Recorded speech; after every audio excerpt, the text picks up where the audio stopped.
All right, Brian, in the final part of today's show here on the Irish Breakdown podcast brought to you by FanDuel, we are talking the USC Trojans. We are giving a big picture preview into the team traveling up to South Bend, Indiana this Saturday night, October 18th, to take on the 13th ranked Notre Dame Fighting Irish. We're going to get into the matchup discussion tomorrow, and believe me, there are a lot of good matchups to pay attention to. This is just a big picture overview for USC and what they've done so far this season leading up to this point. And when you start talking about USC, they've had a very, very interesting road to their 20th ranking. You know, they started the season unranked in the preseason. They jumped in after some blowout wins. Their win over Michigan State was held in a pretty big light. And then they dropped out after their road loss to Illinois. And now they're back in after decimating Michigan at home in the Coliseum. So this has been a very back and forth season for the Trojans. I think it was garbage that they fell out after losing to Illinois on the road. Agreed. Like Illinois, now look, Illinois led most of that game. USC comes back because it's a 4-quarter game, takes a late lead, and then Illinois goes down and scores a game-winning field goal, and then you drop them out as a road game. You drop them out. That felt to me like that reeked of you're still in your preseason bias, and I think that's been true for a lot. I think that's true for how the rankings are currently. I think that's true for how teams have been put in and how teams are treated. The only reason Penn State was even still getting votes last week before the Northwestern game was because of what people thought they were going to be in the preseason. And I kind of feel that way about USC. Now, in people's defense, none of the teams that they beat were great football teams. But sometimes it's not about who you beat, it's how you beat them. And when you watch USC play, they were playing very good football. And then, Illinois game happens and you lose a close game. It's your first, really tough road test of the year. Then you bounce back and you beat Michigan at home in a game that 31-13 could have been a lot worse than that. I don't even think the game was even as close as the score dictated. I think Michigan USC absolutely controlled that game. They absolutely controlled just the entire flow of that game. I don't think Michigan was ever really a threat. Even when it was 7-7, you're like, yeah, USC's just toying with Michigan right now. Outgained them 489 to 316. 7.2 yards per play in that game compared to 5.5 against. And it was really not a competitive game. And that's a game that until a week ago, all the people that do rankings thought was the 15th best team in college football. And USC beat them convincingly. So then they jump back in the rankings. They're number 20 this week in the AP poll. And you look at their schedule, Trev, and after this game, it's like it's a challenging schedule, but it's one that they can manage. I think there's, the Nebraska game will be a challenge, and then, Iowa at home will be a challenge. That's a great defense. I just don't think Iowa could do a phenomenal job, hold USC to 20 points and lose. By double digits. That's right. That's right. And then obviously playing Oregon on the road. And the way that UCLA is playing right now, UCLA beat Michigan State far more convincingly in East Lansing than what USC beat them. Man. I don't know how long that can go. But so the point is, this is a good football team. And Illinois is a good football team. Michigan State's a little up and down right now. Michigan State played hard in that game, and USC beat them. And then Michigan's a quality football team. They're not the 15th best team in the country, but they're a quality 8-4 caliber football team. And USC handled them. That's what good teams do. That's what top 25 teams do. They play teams like Michigan and whoop them. And that's what they did. We've talked all this season about Notre Dame and the how. And how you beat a team matters. Mm-hmm. I watched USC for 60 minutes out physical Michigan, whose whole thing is being physical. That was one of our biggest questions about USC joining the Big Ten. It's like, will your West Coast style of spread it out, run this fast-paced offense translate over into a league that is known for their physicality? Well, they're going to need that. And it starts this weekend on the road against Notre Dame. Not very many teams, regardless of win or lose, can come into a matchup against Notre Dame at home and say that they out-physicaled Notre Dame. Notre Dame lost to Texas A&M at home. It's not because they were out-physicaled. Mm-hmm. They were out-executed. You know what I mean? You go and you look at the games on USC's future schedule. You're on the road against Nebraska. That's going to be a physical game. Now, I make a little fun of Nebraska in this, but the one thing working in USC's favor is if USC enters that matchup ranked, they're probably going to win. because Nebraska hasn't beaten a ranked opponent since It's their 2016. kryptonite. Yeah, Yeah. just the number. If they were first and also receiving votes, Nebraska wins by 17. Yeah. They jump into the top 25. It's like, no, we can't play that team. We can't defend them. Yes, correct. But you're going to have really Correct. physical games. You have Nebraska on the road. You have Notre Dame on the road. You have Iowa at home. And like you said, with the way that UCLA's been playing, I mean, I don't know if you watched that game. They out-physicaled Penn State. Mm-hmm. They wanted it more than they did. So that is my biggest takeaway from Michigan or USC's win over Michigan is that they were really physical. Something that we've kind of questioned about Lincoln Riley's teams before in the past. So the how you win is also just as impressive as beating the 15th ranked team in the country 31-13. There was somebody in the chat earlier that said USC is a soft football team. I was like, you haven't watched USC play this year. Nope. Not with any kind of objective mind. Is this a vintage, like, this team reminds me of 93 Notre Dame or 17? No, I'm not saying that. But if you haven't watched this team play and say, you're just not going to bully them in the trenches. I'm not. Now, Notre Dame is better than them in the trenches. That's not the point. But the point is, you're not just going to show up and bully them the way that you bullied some past teams, because they are playing harder. You got to give Lincoln Riley a little credit for that. They are playing harder than they did last year. They're playing with more physicality than they did last year. I don't think Michigan is as good as Notre Dame in the trenches, but they were significantly better than Michigan in the trenches. And look, Michigan is a very flawed football team this year. There is no doubt about that. But the one thing they've done every game this year for the most part is run the football. And USC completely shut down their run game. And you know, you and I have talked about how good Justice Haynes is, and Justice Haynes had run for at least 104 yards in every game he's played this year and scored in every game he's played this year until they played USC, and he was held to 51 yards on 10 carries and didn't score. So you can say whatever you want about what Lincoln Riley and USC were, but we evaluate what they are now. Now, we don't know what they're going to be coming out of the Notre Dame game. We've seen Notre Dame break this team before, and hopefully they do it again. But the fact of the matter is this is not a soft football team.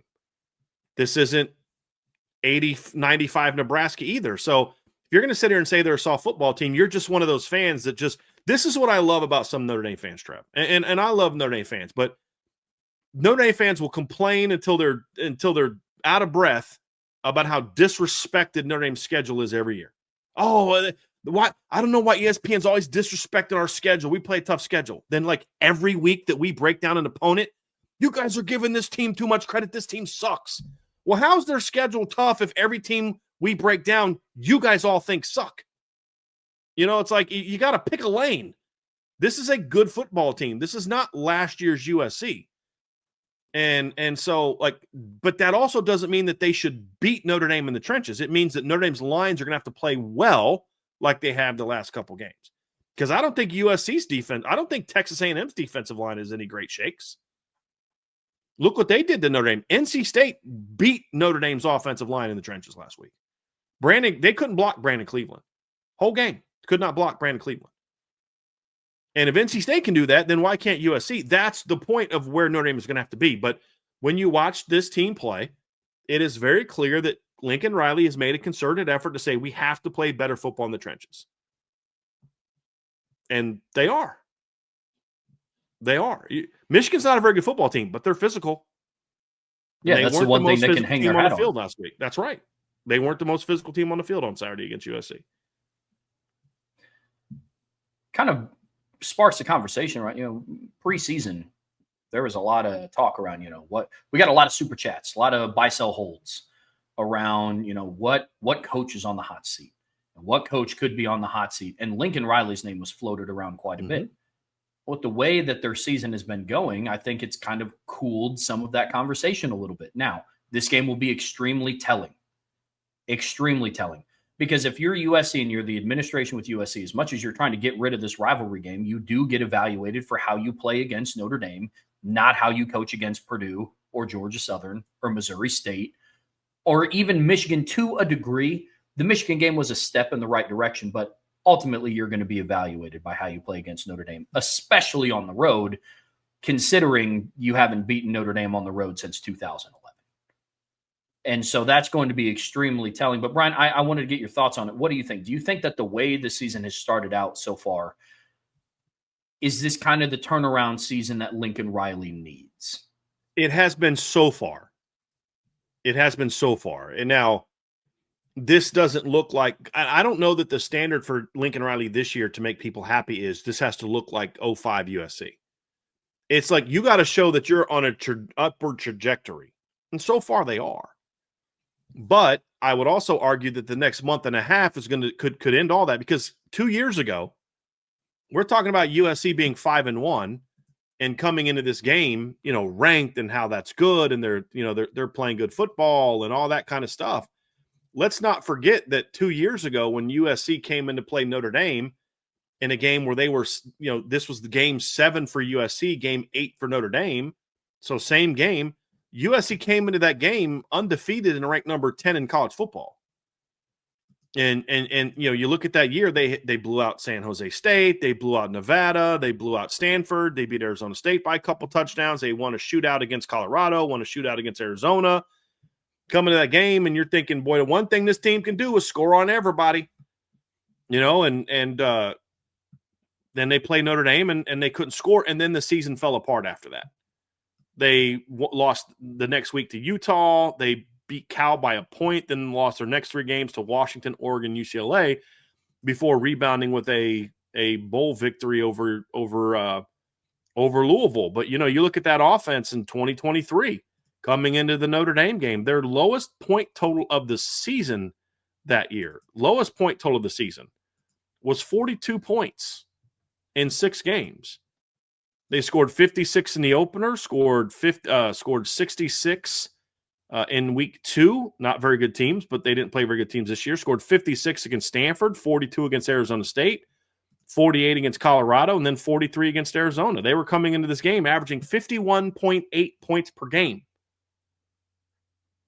But again, you could see then, though, that team had flaws. You could see then.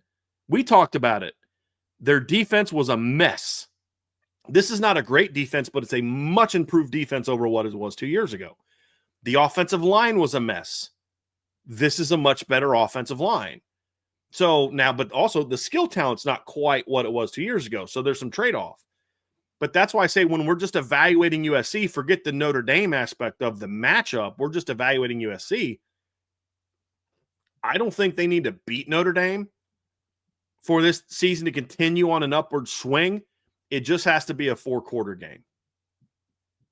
That's what it has to be. Then you've got to come out of the bye, lick your wounds, make some adjustments, and then you've got to go on a 3-game win streak. You've got to beat Nebraska on the road. You've got to beat Northwestern on the road. You got to beat Iowa on the road. Because if you lose to Notre Dame, the question is, can you go on the road and beat anybody with a pulse? That's going to be a big question. And Trev, I know you'll have a follow-up to that here next, but if you lose at Illinois in a close game, at Notre Dame in a close game, and at Oregon in a close game, but you beat UCLA, beat Iowa, beat Nebraska, beat Michigan, there's enough of an upward trajectory to say with the recruiting class they're bringing in that, hey, let's show our support and see if we can fix it. And then next year you try it again. So that's where I think this game is important for USC is if you win, that's huge. Like, okay, program turned around. If you lose in a hard-fought 4-quarter game, you're on an upward trajectory. Now it's like, let's see how they finish. Because like I said, they went 7. What was their record 2 years ago, Trev, in 2020? Did they go 8-5? 8-5. Right? It's 8-5. You were 6-0 coming in to play Notre Dame. Went 8-5. So it's going to be about what they do in the second half of the season, which begins against Notre Dame because they've played 6. They're 5-1. They got 6 left. And if we're being honest, the second half of the schedule was the one we always said was going to be the tougher part because neither of us were that high on Michigan this year. The Illinois game was the one that was going to be a battle, and it was a battle. They played their butts off, and that just wasn't quite good enough to win. And they had several guys missing that game as well. They were missing a lineman. They were missing some DBs, and they didn't get their full strength team and still almost won that football game. Well, they're going to be banged up against Notre Dame as well. They're down to their 3rd string running back. There's some guys out, so everybody's banged up at this point in time. Notre Dame's missing their starting center. They don't have Charles Jagsaw. Everybody's banged up. That's not an excuse for either team. It's going to be about, can you compete in this game and then go on the road and beat Nebraska? Because as as good as the vibes are right now for USC fans, drop these next 2 games, and all of a sudden it's a completely different story. A month ago, Penn State fans would have told us, nah, James Franklin's a good coach. We should have beat you in the playoffs last year, blah, blah, blah, blah, blah. 3 weeks later, it's like, he was terrible. I'm glad they fired him. This thing can change in a hurry, Trev, in a hurry. Because you've got to think about that 23 game. Coming into that game, Lincoln Riley was 17-3. 17-3. And his losses were a 1-point bowl loss to Tulane. They lost by a point on the road to the Pac-12 champ in Utah, and then obviously got blown out by Utah in the Pac-12 title game. But he was 17-3. Had USC ranked in the top 10, was 1 game away from the college football playoffs in his first year. The narrative coming into that 23 Notre Dame game was very different than it is coming into this game. But if he wants to get back to that, he's going to have to win this football game, in my opinion. A loss doesn't get you back to that. If it's a competitive loss, at least it gets them thinking that we can get back to that. But since that game, they have gone, so they finished that 14-12. 14-12. And they were sub 500 coming into this season since that loss to Notre Dame in 23. So, yeah, this is a big game for USC. There's no doubt about it. No, it is, man. I mean, you bring up the success that they're going to need to have on the road. Right now, as crazy as this sounds, USC on FanDuel, they have the 5th best odds to win the conference. I thought that was really interesting. I mean, they have better odds to win the conference than Washington, Nebraska, Iowa, Maryland, Illinois. Illinois' season is kind of done in the Big Ten after the losses to Ohio State and Indiana. But I mean, that's a pretty big climb up for USC. I think USC came into the season, it's like the 9th or 10th likeliest team to win the Big Ten this season. And then after beating Purdue, Michigan State, and now Michigan, they've vaulted them up to 5th, which I thought was pretty impressive. But you talk about the road wins, Brian, and that is where USC as a team needs to prove a little bit of something, that they can have success on the road. I went and I looked into some of these numbers between Notre Dame or between USC and how they perform on the road versus how they perform at home. Now, little caveats before I dive into these numbers. At home, some of the numbers factored in here were against Missouri State and Georgia Southern, but they did also have Michigan at home. They had Michigan State at home. But here's their numbers between home and away. On offense, USC at home averages 52 points a game. Again, helped out by the fact that they scored 73 against Missouri State and 59 against Georgia Southern. But on the road, they averaged 32.5. Total offense at home, they average 591 yards of offense at home, 475 on the road. Here's the biggest difference. They average 263.7 rushing yards per game at home and 152 rushing yards on the road. I don't see that number getting much better with their depleted running back room when they travel to South Bend. Their pass game travels. We can just call a spade there. At home, they pass for 327.3 yards a game. On the road, they pass for 323. So give or take 4.7 yards of averages. Their passing game is still good home or away. But in some of the areas that counts, offensively, their third down conversion rate at home is 64.5%. On the road, it's 43.9%. So they're not as effective on the road. Defensively, same trend. Points per game allowed at home is 19.3. On the road, they give up 25.5. Total defense at home, they hold teams to 313.5 total yards of offense. On the road, 429.5. Their passing defense at home, 206.5. On the road, 318 yards per game. Rushing defense, it's about the same home or away. They give up 107 rushing yards at home, 111.5 on the road.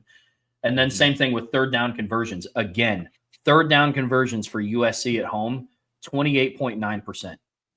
On the road, teams convert 58.4% of their third down conversions. So a huge, huge difference in between home and away for the Trojans. And again, it's not going to get much easier considering on the road, remaining on your schedule, you have Notre Dame, Nebraska, and Oregon. So, Trev, coming into Lincoln Riley's tenure at USC, coming into the Notre Dame game in 2023, he was 6-1 on the road. Only loss on the road. True road game. So not like neutral site game, bowl game, Pac-12 title game. On the road. Their only loss was a 1-point road loss at Utah. Started 6-1. Since that time, including the Notre Dame game, they've gone 3-7 on the road. Their 2 of those wins were road wins in California. They beat Cal in 2023. They beat UCLA last year, and they beat Purdue. That's their 3 road wins. They're 2-5 on the road since joining the Big Ten, and those 2 wins are over Purdue and Cal. If you look at the teams that they've played on the road, last year they lost to a Michigan team that went 8-5. They lost to a Minnesota team last season that finished 8-5. They lost to a Maryland team that finished last year 4-8. They lost to a Washington team that finished last year 6-7. They beat a UCLA team by 6 that finished 5-7. And then this year, their 2 road losses, they did lose to a good Illinois team on the road, and then they beat a Purdue team that, in my opinion, is better than their 2-4 record. They're not a great team, but like their losses are to USC, Notre Dame, Illinois, and then a tough road loss at Minnesota. Minnesota's a solid, top half-ish team in the Big Ten. And, like other than the Notre Dame game, some of those games were competitive for a while. The Illinois game was Illinois could never truly completely pull away from Purdue, blow them out the way Notre Dame did. But it also wasn't a game that Purdue was really in, like where you ever thought they were going to win. It was just a game you thought they could keep competitive. So this is something Lincoln Riley's got. He's got something to prove this week that, hey, can you go on the road and win? Just quickly from a Notre Dame standpoint, though, too, but that puts even more pressure on Notre Dame to say you can't lose at home to this team that has sucked on the road. Lincoln Riley is 9-8 on the road in his career. 9-8. Like, you can't lose that game, not with this talent that you have on this football team. And so I think there's a lot of pressure on both of these programs, but I would argue there's even more pressure on Notre Dame in this game to say, hey, look, you're supposed to win these games. So we'll see how it plays out. Well, Brian, let's dive into each side of the ball here to wrap up today's show. Let's start talking about Notre Dame or USC's offense that they're bringing to town. And this is, again, sticking with the common theme that we've seen really the last month. This is the crown jewel of this team. Really, over the last month, every offense that Notre Dame has faced has kind of been the glimmering light of every opponent, and their defense is what has struggled. But you look at some of the numbers of what USC brings to the table, and it's really, really impressive. 3rd in points per game, 2nd in yards per game, 1st in yards per play, 7th in rushing touchdowns. They're 3rd in yards per attempt, 2nd in passing yards per game. This is a good offense and probably one of the best ones that they'll face all season.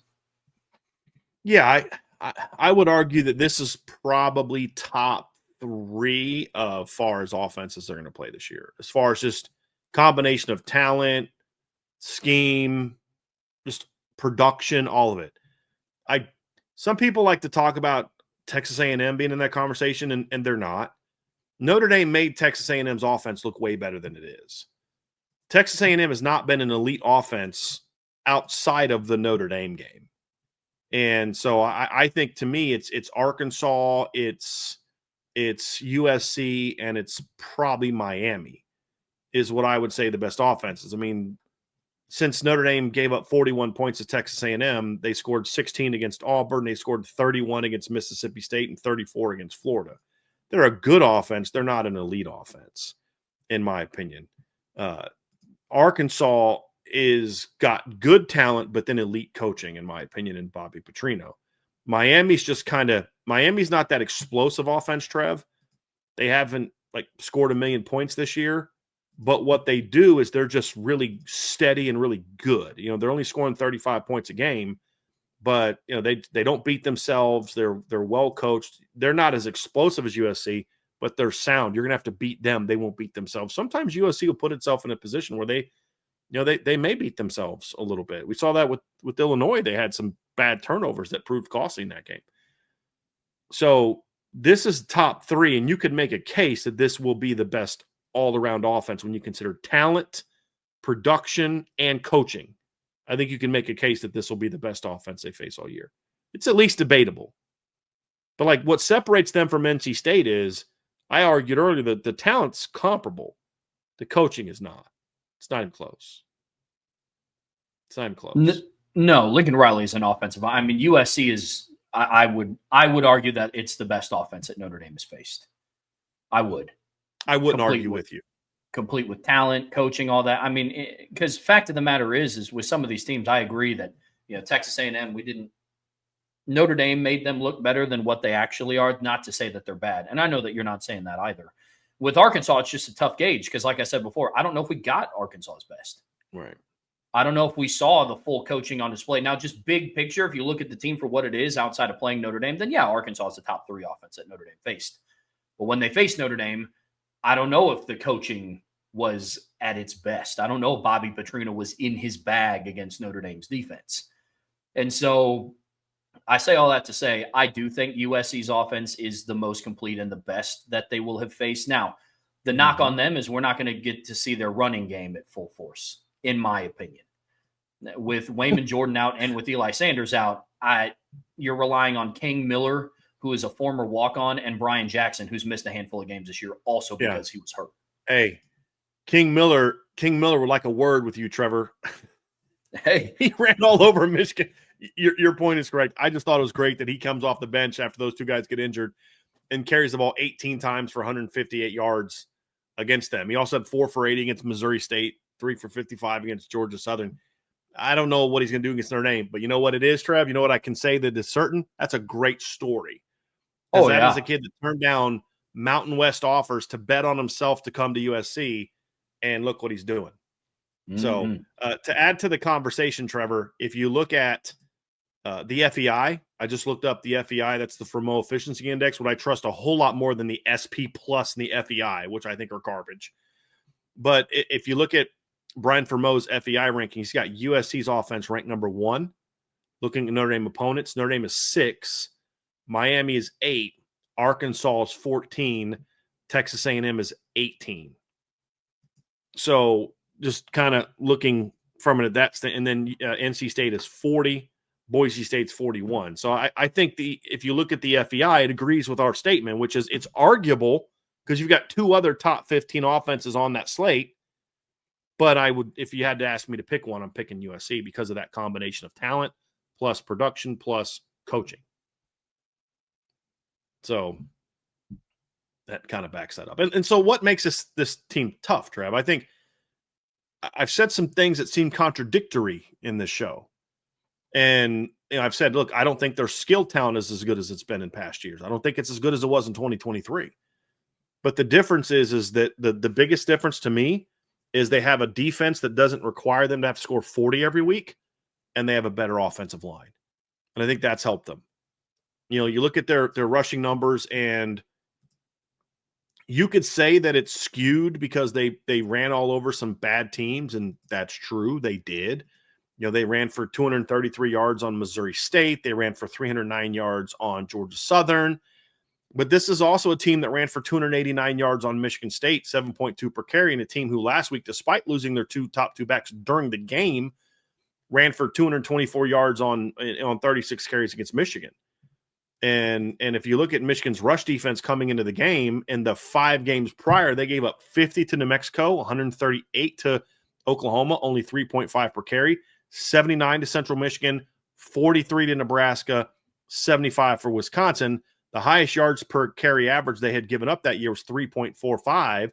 The next highest was 2.68. USC goes for 224 yards on 6.22 yards per carry. That's not just scheme. That is showing me that Lincoln Riley's more willing to commit to the run game this year than he was last year, which leads to them being a more physical team. It's not that he's relying on the run, which is making them more physical. It's not him relying on the run because they're more physical. Like him focusing more on the run is making them more physical. It's like what we talked about the Notre Dame defense. You sit back and play passive football. Don't be shocked when the players play passively. If you just sit there and throw it all over the yard every day, don't be shocked when your offensive line is more used to going backwards than they are forwards. And even with a lot of their passing stuff, a lot of play action this year, Trev, which again gets their offensive line kind of working vertically. And so you're just seeing a different version of the USC offense that, honestly, part of the thing I like about it, which concerns me a little bit in this matchup, is it looks a lot more like what he did at Oklahoma early on. A lot more. And that's something. What made those Oklahoma teams so dangerous is they were balanced. They could run and throw.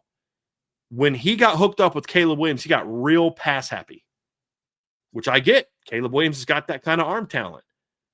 But this looks more like what we've seen in the past. The wraps, the gap schemes, the traps, the zones. Like, this looks more like a team that's trying to be balanced and then looking for those opportunities to rip you up in the pass game, because you have to now be more balanced in how you attack them.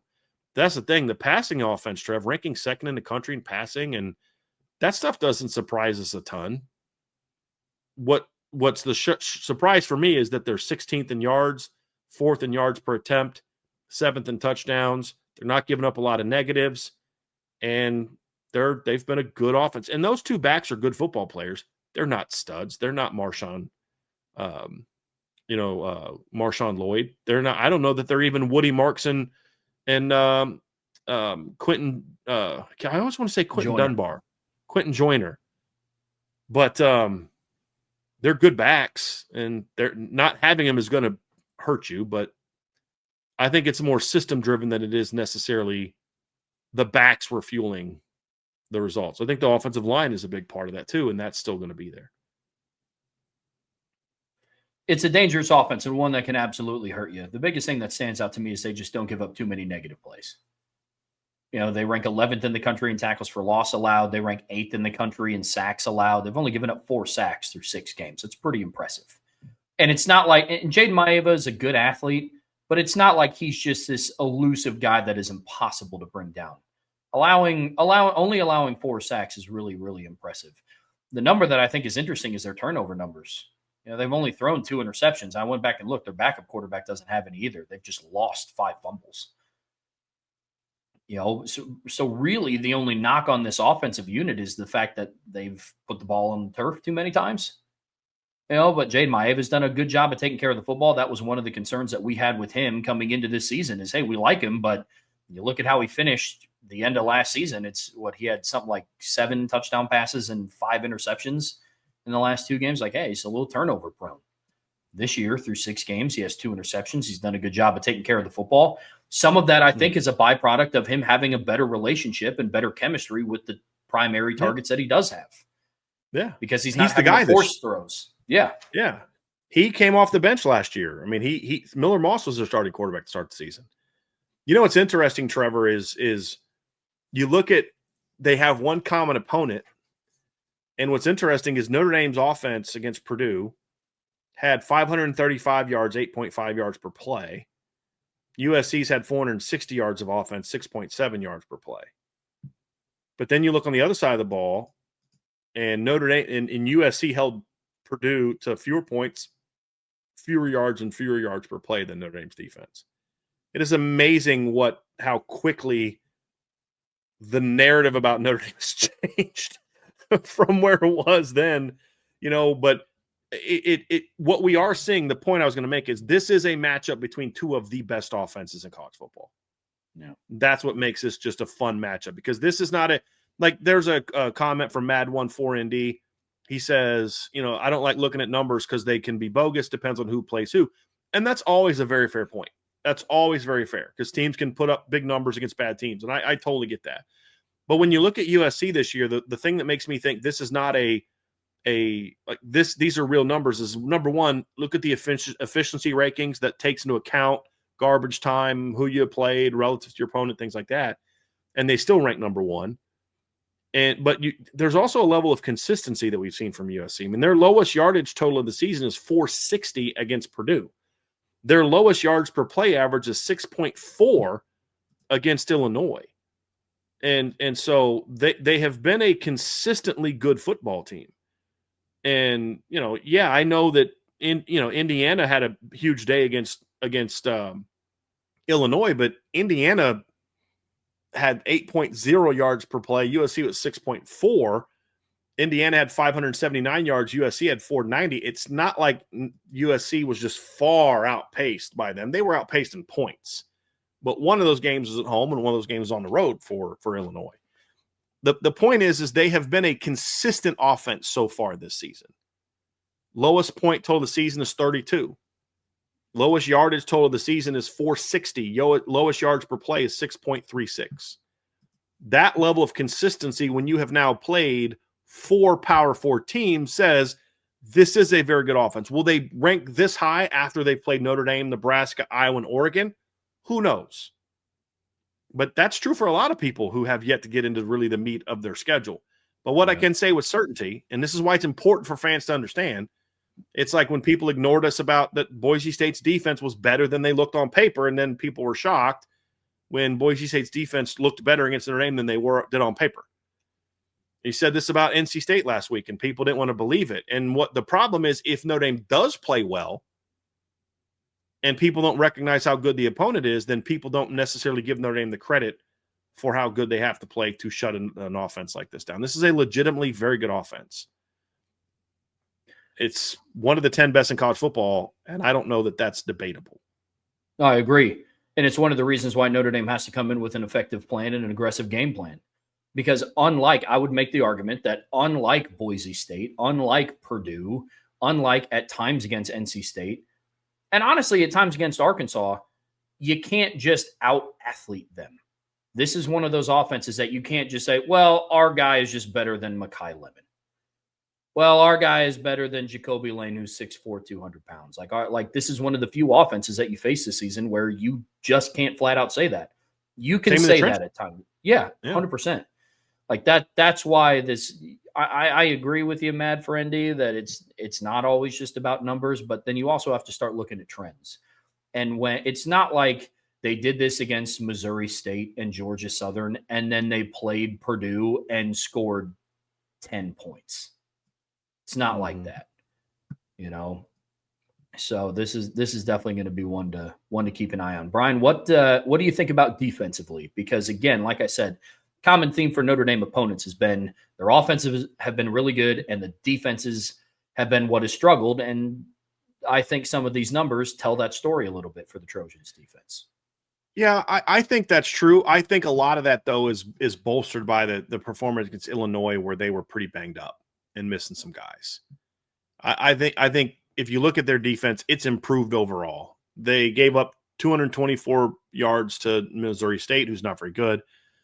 Gave up 377 yards to Georgia Southern, again, who's not very good.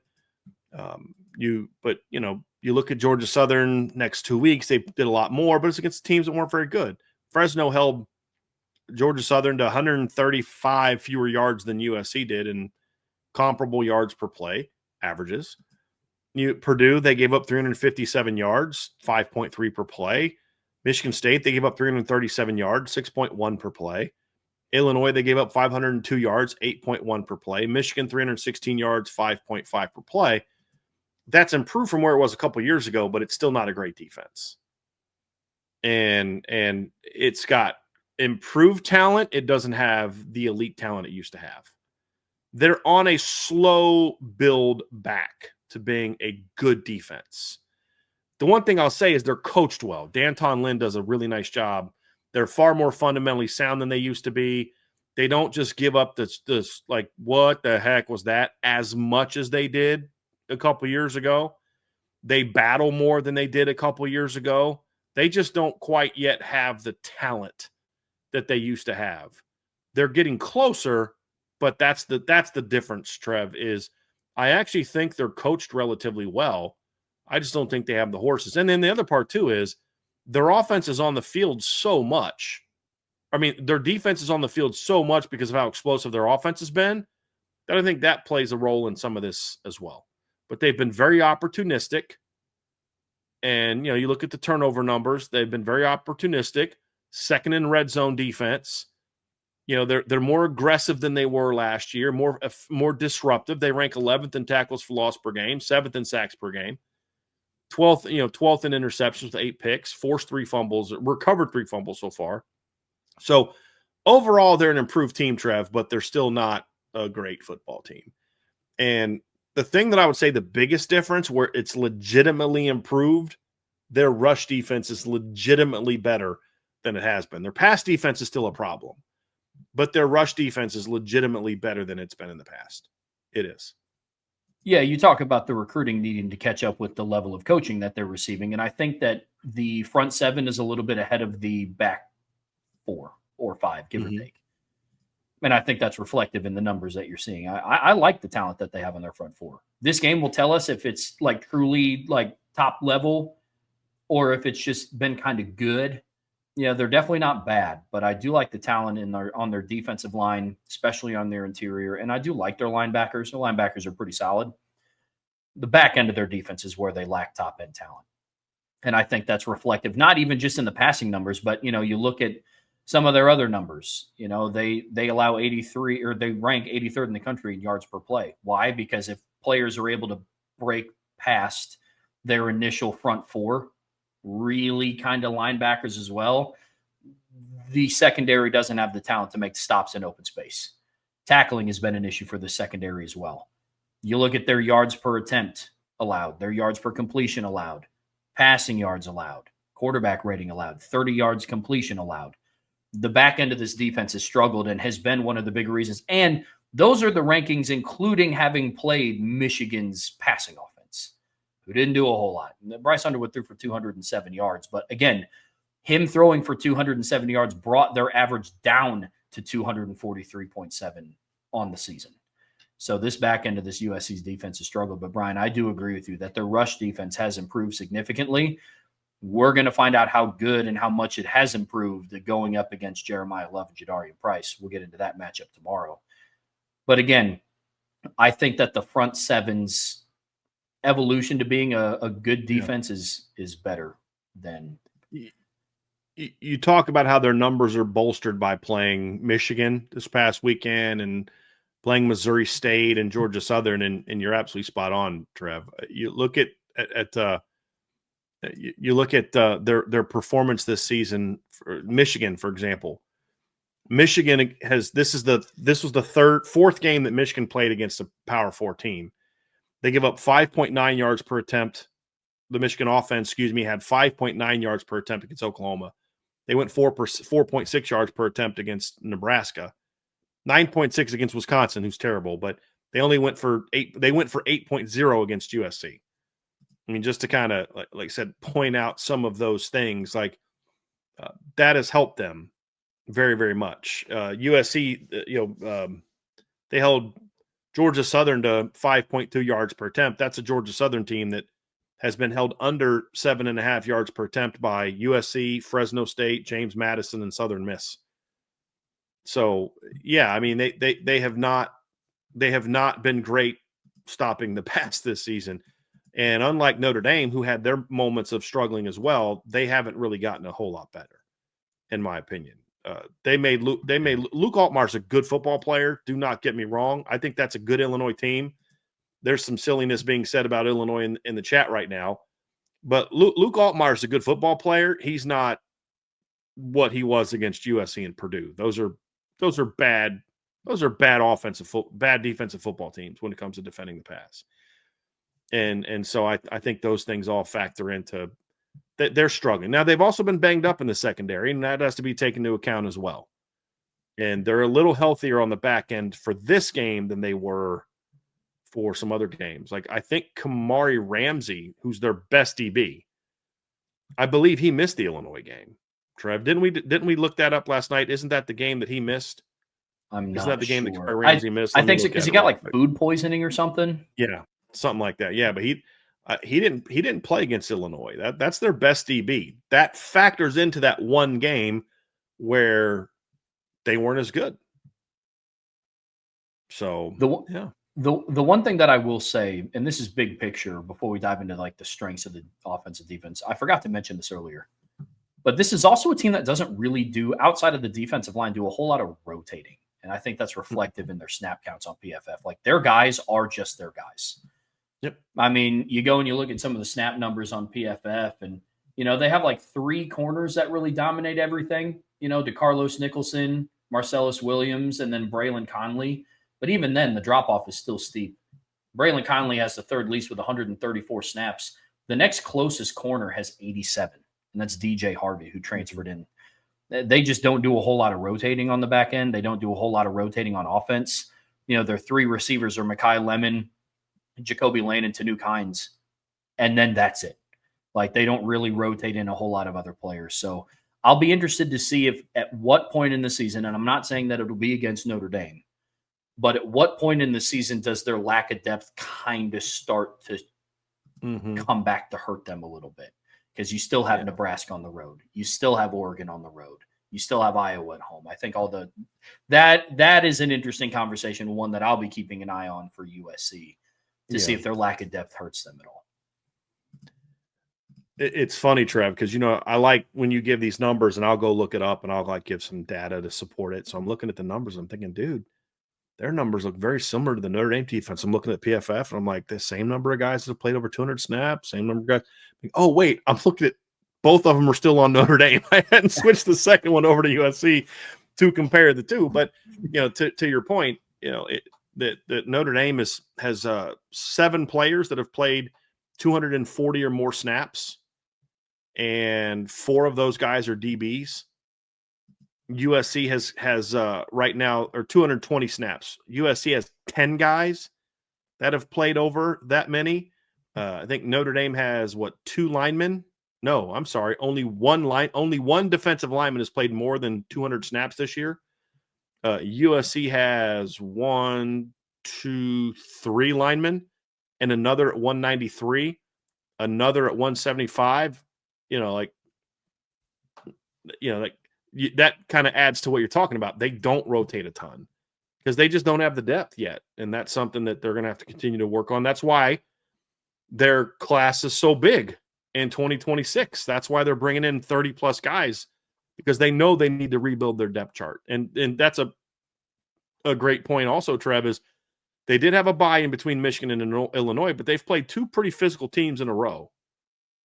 And now you're getting a third in Notre Dame. At what point in time does that kind of start to wear on you a little bit, to your point? It's going to be interesting. We'll definitely find out as it unfolds. Brian, to wrap up this defensive section, we've kind of alluded to some of it, but, talk to us a little bit about what some of the strengths are for this defense. And then we've obviously talked about the concerns in the secondary. But what do you think are some of the strengths of this team? Well, I do like their linebackers, Trev. I mean, I like Eric Gentry. He's been a playmaker for them. I mean, he struggled to stay healthy in his career. That's been a bit of an issue. But when he's on the field, Trev, he produces. I mean, he leads them with 7 tackles for loss in 6 games. Last year, he led their team in tackles for loss. At the end of the season, he was their team leader in tackles for loss. Played 5 games. So in the last 2 years, Eric Gentry has played 11 games. And he's racked up 13.5 tackles for loss. Guy's very productive. He's a disruptive player. I think Braylon Shelby is a good football player. You look at what he's done the last 2 years. He had 3 sacks last season. He's already at 3.5 this season. I think Kamari Ramsey's a good football player. The Bishop Fitzgerald kid that transferred in from, I think it was NC State is where he came in from, right? He's a good football player, very productive football player. So they've got some good individual parts, Trev. I don't love their secondary overall because they're struggle at corner and nickel, but their safeties are pretty good. Their linebackers are pretty good. And the other thing, Trev, I know that this is something that you and I were talking about before the show. They're much better up the middle overall than they were a year ago. D tackle, linebacker, safety. So that means Notre Dame's not just going to come out there and just gash them with ease like they did a year ago. You're going to have to earn a little bit more. And your interior linemen are going to have to play better. And you're going into this game without your starting center. And you've got a guy making his first career start against what I believe and what you believe is a much improved interior defensive line. It's not elite. This isn't like Sean Cody. This isn't like, but it is much better. There's quality athletes. They get after it. And it is an improved unit. Their thing is if they can't pressure the quarterback, they get in trouble because they can't cover. But their run defense is improved not just because teams don't run on them, because your yards per game would be high because of that, but they're still 37th in yards per rush at 3.5. So they are a legitimately improved front seven than what they were last year. And Notre Dame's going to have to earn this win. The other thing I would say about it is they are different from some of the D lines Notre Dame has faced this year. Notre Dame has played some big D lines. I mean, Texas A&M's D tackles are big guys. Arkansas's interior guys are big guys. You look at Cameron Ball was like their small D tackle at 6'5", 325. You look at NC State this past weekend with Brandon Cleveland, who's a horse. That's a big kid who they had problems with. This is a polar opposite. This is small, tall, long, fast, athletic guys that present a different type of challenge than what Notre Dame faced so far this season. I'm not saying better or worse. I'm just saying different. And if you look at the size of their defensive line, their projected starters are 265 and 285 on the edge. Anthony Lucas has some size. Their backups are 265. That's Braylon Shelby. And then 225. But their interior, you've got 290 Devin Tompkins, 295 the Abasiri kid who Notre Dame looked at a little bit. Jakeem Stewart, who's a 5-star freshman. He enrolled early. He should still be a senior in high school, is 290. The only really big kid that they have that plays a ton is Keyshawn Silver, who transferred from Kentucky. He was a pretty decent athlete for a 330 guy when he wants to be. But like a lot of 330-pounders, his motor runs hot and cold. But when, like we said with Brandon Cleveland last week, and we'll talk more about this week, this is one of those games where kids like him are like, I'm going to put some NFL film together in this game. And so it's a much different type of front than what we saw that Notre Dame has really seen in recent weeks. Yeah, the length of their interior defensive line, I think, is key. Because they're all, for the most part, outside of Keyshawn Silver, sub 300 pounds, but they're all like 6'5". Mm-hmm. Like they're like long. They're 6'5", 295, 6'5", 290. This is a very long defense. That's when you watch them on film, the first thing that stands out is they're significantly bigger than what they were last year when Notre Dame faced them. I mean, I remember watching Eli Raridan run that slot fade on that poor 5'10" linebacker, and it literally looked like a comedy. Like Eli Raridan goes out short side of the field, runs a slot fade, and there was just like some guy like almost my height, just like kind of running after him. They don't have that this year. Maybe have their starting linebackers are 6'6" and 6'3", and their 6'3" guy is their small guy. I mean, for a frame of reference, Notre Dame's biggest linebacker that plays is Kingston Viliamasa, and he is 6'3".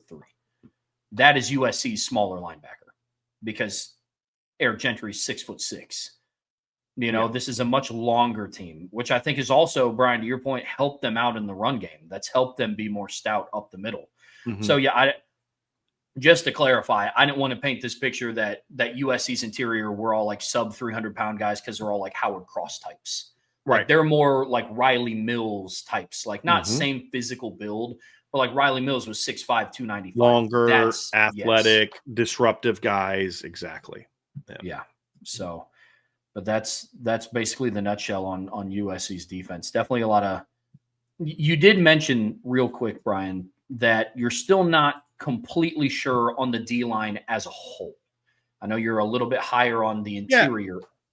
Well, and their edge players are solid. Anthony Lucas is having a solid season. I like Braylon Shelby. He does some nice things. And it's just overall, it's just not an elite. It's not like a, wow, this D-line is like, oh my goodness, I hope they don't come to play on Saturday because otherwise Notre Dame's in trouble.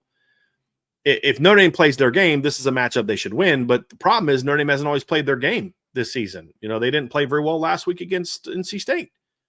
This is overall a better pass rushing D-line than the one they faced last week. The question is, can this D-line be as stout against the run as last week's D-line was, which was a little bit of a bigger D-line at certain spots. But, the question is going to be, like, can their athleticism give Notre Dame problems? And that's especially on the edge. We'll talk about more tomorrow, but like they're good, but they're just not like, they don't blow me away. There are a bunch of good, long, rangy athletes on the edge. None of them have really popped on film to me. Like I said, Anthony Lucas is doing some nice things this season. Braylon Shelby's doing some nice things this season. Cameron Fountain's doing some nice things this season. They don't. But to your point earlier, that's the only three that they really have that do anything on the defensive line. Like, Anthony Lucas comes out. He has 2 pressures in the first game, 3 the next game, 3 the next game, 7 against Michigan State. In the last 2 games against Illinois and Michigan, their 2 best opponents, he's got 1. So those are the things you kind of look at and you're like, okay, how good is this team really? How good is this D-line really? Well, we're going to find out this weekend against Notre Dame and on both ways, but it's the same kind of thing, like Braylon Shelby, 3 pressures against Missouri State, 1 pressure against Georgia Southern, 4 against Purdue, 5 against Michigan State. In the last 2 games against Illinois and Michigan, he's combined for 2. And he's played 66 snaps. So, that's where I look at it and say, Cameron Fountain, 4 pressures against Missouri State, 1 against Georgia Southern, 3 against Purdue, 4 against Michigan State. Last 2 weeks combined, 1. So, they start finally playing some good D-lines. Devin Tompkins, a D-line, another example, has 11 combined pressures against Purdue and Michigan State, and then 2 combined against Illinois and Michigan. It's that's the thing is can this D-line play better? This is just from a USC standpoint, not the Notre Dame matchup specifically. But in the last 6 games, if they're going to play better against the Notre Dames, the Nebraskas, the Iowas, and the Oregons, they're going to have to step up in those moments because so far this D-line has feasted on inferior opponents. But they did not look the same against Michigan and Illinois as pass rushers. Run defense was pretty good against Michigan, but pass rush wasn't really there.